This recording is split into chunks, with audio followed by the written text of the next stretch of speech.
نحمده ونصلي ونسلم على رسوله الكريم اما بعد فاعوذ باللہ من الشیطان الرجیم بسم اللہ الرحمن الرحیم۔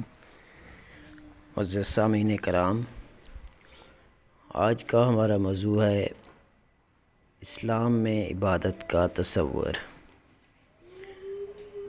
تو سب سے پہلے ہم اسلام میں عبادت کا جو تصور ہے اس کا معنی اور مفہوم دیکھتے ہیں۔ تو عبادت کا لفظ بندگی سے ماخوذ ہے، یعنی عبادت سے مراد یہ ہے کہ انسان اللہ تعالیٰ کا بندہ بن کر زندگی گزارے، اس کے احکام کی فرما برداری کرے، اس کے علاوہ کسی کے سامنے سر نہ جھکائے۔ یعنی اصطلاحی اعتبار سے عبادت یہ بھی ہے کہ کسی ایسی ہستی کو معبود نہ بنائے اور اس کی تعظیم اس نیت کے ساتھ نہ کرے کہ اس کی کیا ہے، یعنی اس کو اپنی حاجات کو پورا کرنے والا مانے۔ تو یہ ایک طرح سے اس کا معنی اور مفہوم ہے۔ تو اسی طرح ہم عبادات کو دیکھتے ہیں قرآن اور حدیث کی روشنی میں۔ تو جیسا کہ قرآن مجید میں بھی اللہ تعالیٰ نے انسان اور جنوں کے حوالے سے پہلے ارشاد فرمایا کہ وَمَا خَلَقْنَا الْجِنَّ وَالْإِنسَ إِلَّا لِيَعْبُدُونَ، کہ ہم نے انسانوں کو اور جنوں کو اپنی عبادت کے لیے پیدا کیا ہے۔ اور اسی طرح اگر ہم دنیا کی جتنی بھی چیزیں ہیں اس کو اگر ہم دیکھیں تو اللہ نے اس کائنات کے اندر کوئی ایسی چیز پیدا نہیں کی جو بے مقصد ہو، جو بے معنی ہو، یا جو بغیر کسی مقصد کے پیدا کی گئی ہو۔ یعنی ہر چیز جو اللہ نے اس کائنات کے اندر پیدا کی ہے، چاہے اس کا تعلق انسانوں سے ہو، چاہے اس کا تعلق جنوں سے ہو، تو اس کے علاوہ بھی جتنی بھی چیزیں اللہ نے پیدا کی ہیں سب کی سب اللہ نے بے مقصد پیدا نہیں کی۔ صرف ان تمام مخلوقات میں دو مخلوقات ایسی ہیں جن کو صرف اللہ نے اپنی عبادت کے لیے پیدا کیا ہے۔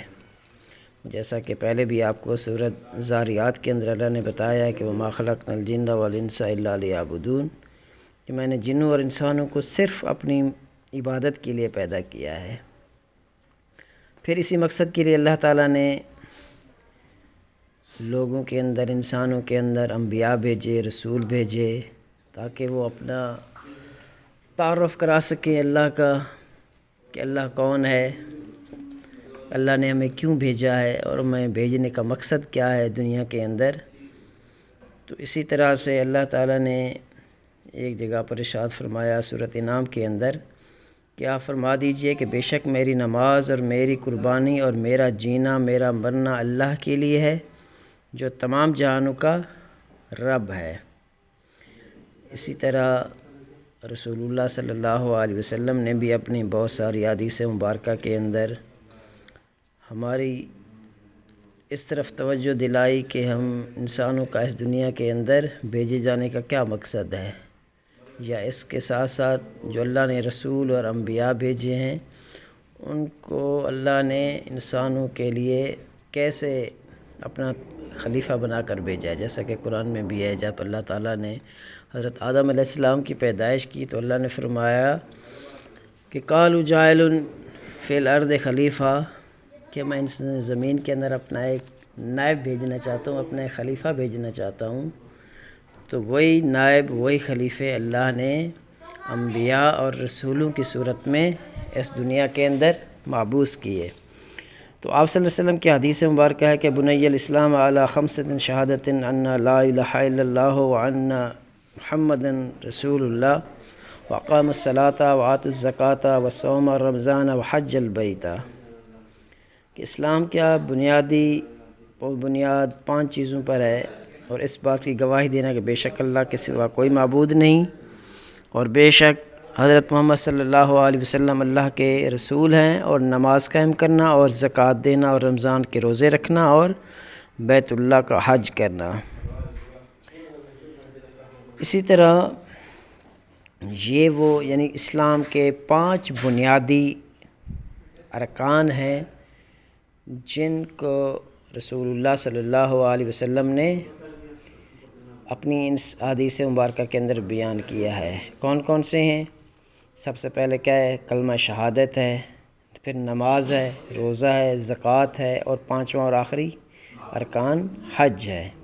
یعنی اگر انسان خالص نیت سے، خالص اللہ کی رضا کے لیے، اللہ کی خوشنودی کے لیے ان 5 ارکان کو کمپلیٹ کر لے تو ایک وہ کامل اور مکمل مسلمان بن جاتا ہے۔ تو اسی طرح اگر ان ارکان میں سے کوئی ایک رکن بھی ہمارا کم ہوگا، یا ایک رکن کے بھی ہم اگر کوئی یعنی ایک طرح سے کم و بیشی رہ جائے گی تو ہم کیا ہیں؟ کامل مسلمان نہیں بن سکیں گے۔